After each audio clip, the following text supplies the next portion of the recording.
Дәулетқазы Ғабитұлын қарсы алыңыздар. Нөмірі 200-ші мектеп гимназиясы. Жұмыс тәжірибесі 6 жыл. Санаты педагог модератор. Қайырлы күн, құрметті әріптестер. Мен Жұмабеков Дәулетқазы Ғабитұлы, білім мен тәрбие деген ұлы ұғымның тізгінін ұстап, нөмірі 200-ші мектеп гимназиясынан келіп тұрмын. Ұлы Абай атамыздың ақыл сөздерін өзінің өмірлік азығына айналдырғанмын. Ол өзінің қара сөздерінде тән салудың жаны сау деп айтқан, яғни тән салуын қалыптастыратын дене шынықтыру пән мұғалімімін. Адамның адамшылығы, ақыл, ғылым, жақсы ата, жақсы ана, жақсы құрбы, жақсы ұстаздан екенін Абай атамыз айтып өткен болатын. Осы сөзді әрдайым менің ұстазым, жаттықтырушым Естебаев Сайын Байрахманұлы Абай атамыздың ол сөздерін насихаттап отқан. Және де менің спортқа жеткен жетістіктерімді дене шынықтыру пәні мұғалімі ретінде мамандықты таңдауымды үлкен үлесін қосты.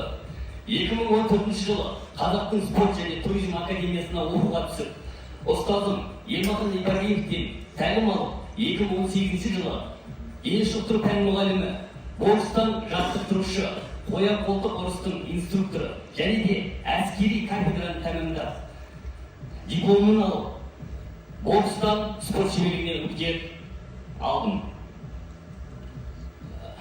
Дәл осы жылы жаңа аудан, жаңа нөмірі 2-ші мектеп гимназиясына жұмысқа орналастырдым. Дәл қазіргі заманауи білімде де Абай атамыздың ойлары маңызды болып тұр. Абай атамыздың 15-ші қара сөзінде естілердің қатарында болғың десе, өзіңнен күніне бір рет өз-өзіңнен есеп ал деп айтылады. Яғни бұны рефлексия деп білемін. Және де әрдайым өз сабағында кері байланыс ретінде рефлексия жүргізіп отыратын. Жалпы мен оқушылардың бірінші жүзінде көргім келетіні сабақтан шығып, риза, шаттанып, қасындағы оқушыларға, қасындағы достарға бүгінгі сабағымыздың қандай жақсы өткендігін айтып, мақтан айту мені шабыттандырады. Жалпы денсаулық адам баласының бақытты болуының негізгі бөлігі. Осы пәннің иесі ретінде мен әр сабағымда заманауи өтілін қамтамасыз етемін. Және де әр сабағымда актілерді пайдаланамын. Қазіргі ғылыми технологиялық прогресс заманында мен өзімнің жеткен жетістіктерімді және де оқушылардың жеткен жетістіктерін Рендер Форест сайтына жүктеп отырамын. Және де менің оқушылардың жеткен жетістіктері де аз емес. Қалалық, аудандық, республикалық, бірінші, екінші, үшінші дәреже дипломдармен марапатталды. Мысалға ала кететін болсақ, Гандайдан, ауданнан 2 дүркін чемпион, және де қалалық екінші, үшінші орынның иегері. Одан бөлек 9 жұмалақ, ауданның чемпионы, қаладан командалық үшінші орын иесі. Және де өзінің жеткен жетістігінде аз емес.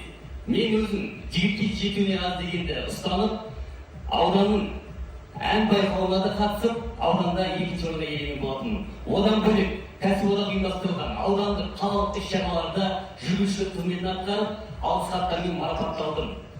Және де Алматы қалалық дене шынықтыру басқармасынан үздік жаттықтырушы алғыс хатымен де марапатталған болатынмын. Келесі.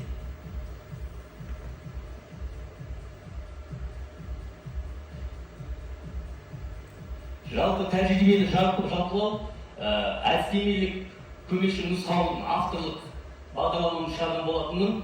Бұл бағдарлама жалпы бізде қазақтың ұлттық ойындарына байланысты. Және де семинарларда, конференцияларда, форумдарда, тренингтерде өзінің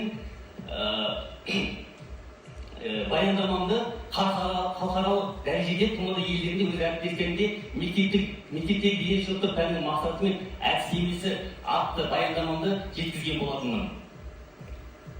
Одан бөлек мені көріп тұрсыздар, зерттеу қызметі негізінде журнал, газеттерге, кітаптарға өз мақалаларымды шығарған болатынмын.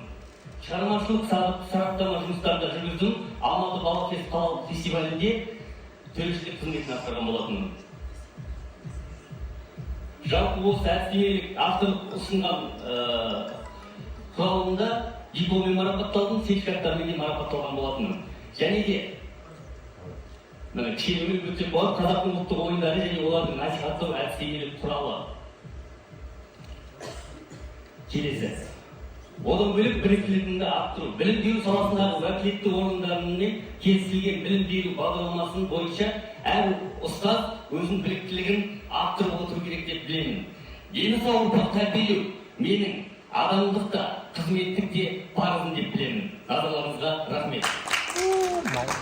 Тамаша.